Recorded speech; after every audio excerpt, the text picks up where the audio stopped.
So there you go. Let's switch over now and focus on our key headline today, which has got to do with the ongoing constitutional amendment. The National Assembly's Joint Committee, they've been touring, making some trips, but they've come up with some interesting recommendations which they're going to debate this week, as we expect.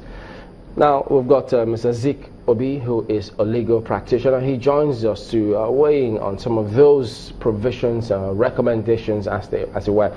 Thank you for coming on this morning. Thank you very much for having me. Now, it turns out that some of those items that have been recommended, you had proposed, one of the proponents of some of those. One is the separation of the office of the Attorney General from that of the Minister of Justice. So, having seen that provision, are you satisfied, or you think, well, wait a minute, not yet Uhuru?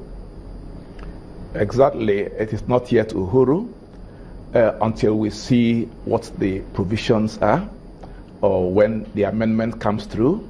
Don't forget that it's a recommendation. When we see the exact words of what they are trying to do, then we'll know where we're going. It's not just enough to say you're separating the two positions. But if it succeeds, it's a good step in the right direction, because it means we are going back to what we had in 1960.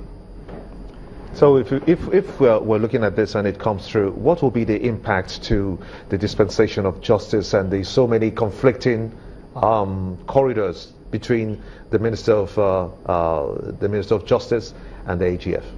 Good.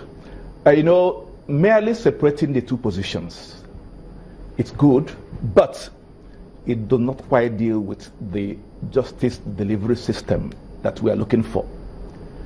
That you've separated the two, the Ministry of Justice and the Office of the Attorney General, does not also cure the problems we have in the judiciary, in the prosecutory agencies.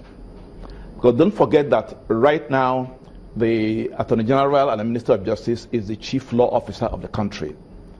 And he oversees all the prosecution we have in the country. He oversees EFCC.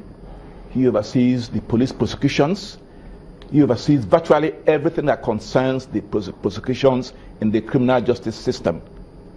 Now, complaints that we have are about the courts. People complain that the courts are not delivering justice as fast as they ought to. Now, in 1960, when what we had then was the DPP, there was no Attorney General. You had the Director of Public Prosecutions, who was in charge of all prosecutions. And that's exactly what happens in the UK, where we copied from. In 1963, we changed that, and then appointed a Minister of Justice and Attorney General, who is now a minister in the cabinet. Of course, we then had the DPP, who is just an official in the Ministry of Justice.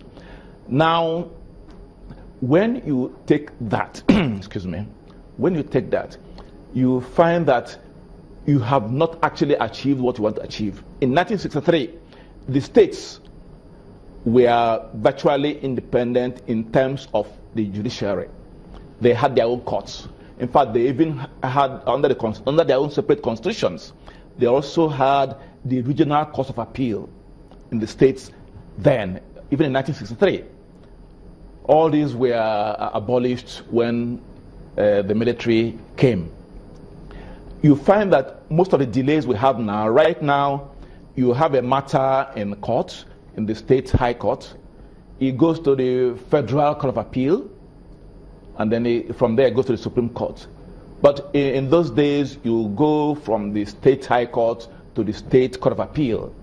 Only very, very important and serious matters ever went to the Federal Supreme Court at the time. And this helped to decongest the cases in those courts. Right now, most of the courts, you all know that, are choked up with cases. We also need to decentralize the justice delivery system for it to work effectively. Who's to do that? National Assembly or the judiciary? Well, it's all part of the restructuring that people have been talking about. You see, honestly, the idea of picking one area and trying to change, in my personal view, does not quite help. There is need for a total restructuring of this whole thing. You need to restructure the way the police operates. You need to restructure the way the other prosecuting agencies, other security agencies operate. And somebody has to be in total charge of this. Somebody who is not a politician.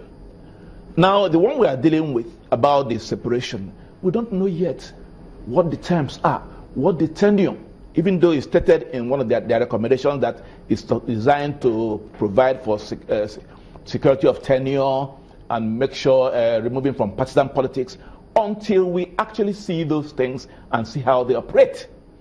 It's easy to say those things, but when in actual fact we see them in the Constitution, then we'll know. I'll just give you an example of one of the amendments made, I think it was in 2010, or the third alteration, to do with the National Industrial Court, for example.